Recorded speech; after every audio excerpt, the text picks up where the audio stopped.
Greetings of the day, students. I hope you're doing good.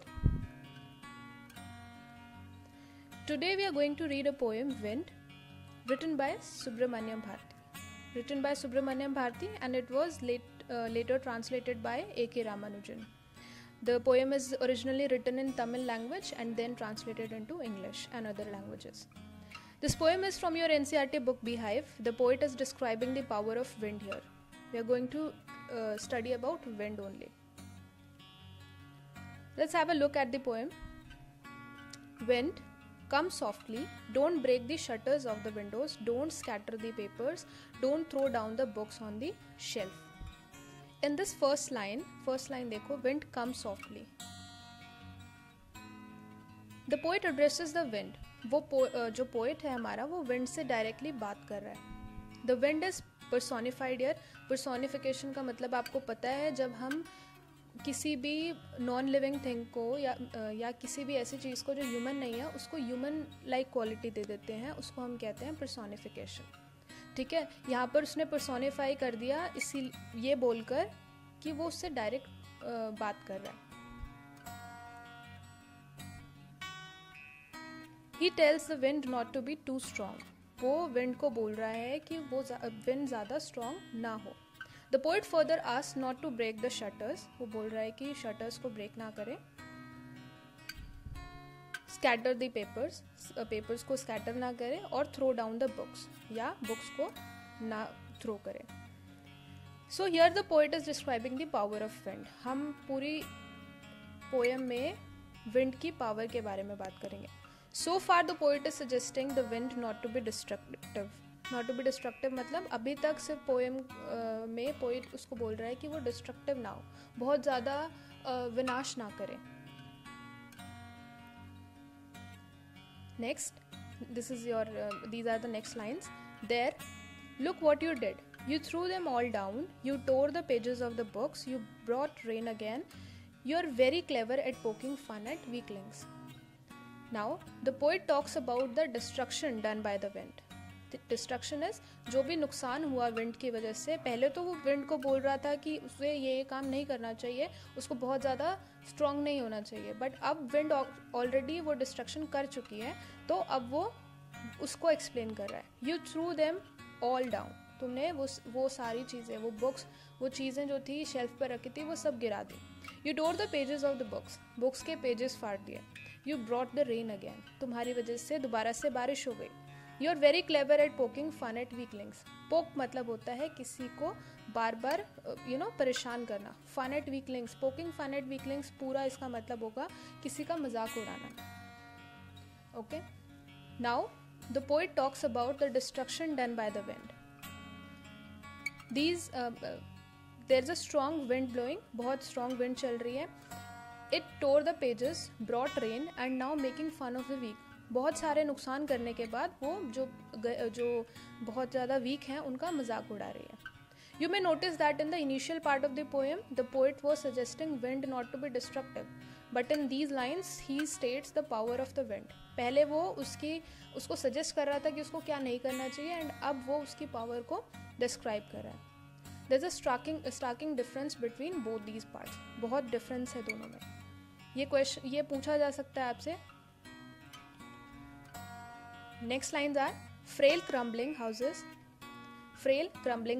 crumbling doors, crumbling rafters, crumbling wood, crumbling bodies, crumbling lives and crumbling hearts. Crumbling का बार बार use होना यहाँ पर repetition बना रहा है. ठीक है. Wind has crumbled or crashed everything, right? See, crumbling doors, rafters and woods are understood. ये हमें समझ में आता है कि उसकी वजह से doors, rafters and wood को नुकसान हुआ. But how can wind crumble lives and hearts. जो विंड है वो लाइव्स और हार्ट्स को कैसे क्रम्बल करती है, यहाँ पर हमारा सिंबलिज्म हमें समझ आना शुरू होगा. अभी तक हमें लग रहा था कि जो विंड है, ये जो पोएम है, इसमें नॉर्मल विंड के बारे में बात हो रही है, बट ऐसा नहीं है. यहाँ पर पोएट सिंबलाइज किसी और को कर रहा है और विंड का नाम दिया है. See well, it is because the wind here refers to the difficult times. Wind का मतलब है डिफिकल्ट टाइम्स. क्रम्बल मतलब है किसी को क्रश कर देना, नुकसान पहुंचाना. जो विंड है, जो डिफ़िकल्ट टाइम्स हैं, वो हमारी लाइव्स एंड हार्ट को क्रम्बल कर देते हैं. ठीक है। और जो ये चैलेंजेस हैं वो challenges only crumbles a weak, जो ये चैलेंजेस है वो सिर्फ वीक को ही क्रम्बल करती हैं। Next line, the wind god winnows and crushes them all, he won't do what you tell him, so come let's build strong homes, let's join the doors firmly, practice to firm the body, make the heart steadfast. यहाँ पर आप इस picture में अगर देख सकते हो तो आपको पता चलेगा यहाँ पर विनोइंग हो रही है। विनोइंग होता है आपका जब हम ग्रेन को हस्क से अलग करते हैं। Okay, the process of separating grain from husk is known as winnowing.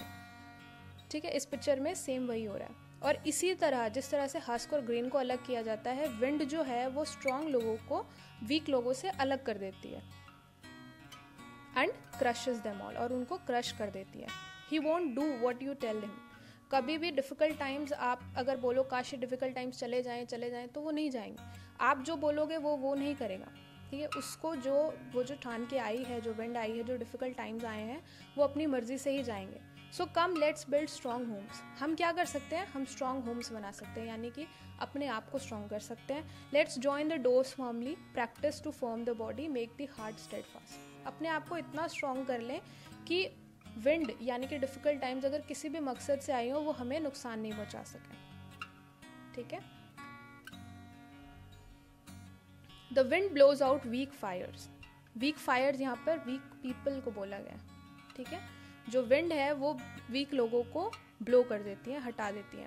He makes strong fires roar and flourish, और स्ट्रॉन्ग लोग जो होते हैं उनको और रोर करते हैं, उनको और फ्लरिश करती है और बेटर बनाती है। His friendship is good, we praise him every day, इसकी फ्रेंडशिप जो है वो बहुत अच्छी है और हम इसको हर रोज़ प्रेज करते हैं। डिफ़िकल्ट टाइम्स हमने सुना ही है, डिफ़िकल्ट टाइम्स हम लोगों को और स्ट्रॉन्ग बनाते हैं। सिर्फ वीक लोग ही डिफ़िकल्ट टाइम्स से अफेक्ट होते हैं। ठीक है, we are going to do the devices here. Devices करने से पहले I like to tell you something. Transition हुआ है इस पोएम में। पहले सजेस्ट कर रहा था पोएट विंड को कि आपको ये काम नहीं करना चाहिए, देन वो कंप्लेन करने लगा कि विंड ने ऑलरेडी ये काम कर चुका है। लास्ट जो स्टेज है वहाँ पर the poet is embracing the problems. अब उसने प्रॉब्लम्स को एम्ब्रेस करना सीख लिया, यानी कि गले लगाना सीख लिया। ठीक है, अब राइमिंग स्कीम है हमारी। राइमिंग स्कीम यहाँ पर there is no rhyming scheme because free words में लिखी हुई है पोएम। पर्सोनिफिकेशन विंड का हुआ है। फर्स्ट लाइन में हमने देखा कि डायरेक्टली विंड को उसने एड्रेस किया। रेपिटेशन है क्रम्बलिंग वर्ड का, हमने ऑलरेडी देख लिया। एलिट्रेशन, विंड विनोज में जो व साउंड है वो रिपीट हो रहा है। वॉन्ट में भी व साउंड रिपीट हो रहा है। एंड देन सिम्बलिज्म, सिम्बलिज्म यहाँ पर किसका है, विंड का है, क्योंकि wind symbolizes challenges in our life. This is your homework. First you need to do the exercise questions. जो भी आपकी बुक में exercise questions दिए हैं, बहुत ज़्यादा नहीं है, थोड़े से हैं. Then you have to write a summary and literary devices also. Literary devices तो अभी हमने देख लिए इसमें. And fourth one is word meanings. Word meanings बहुत important है. You need to write down the word meanings and try to make sentences if you are able to. If you cannot, you can ask me the words. Thank you.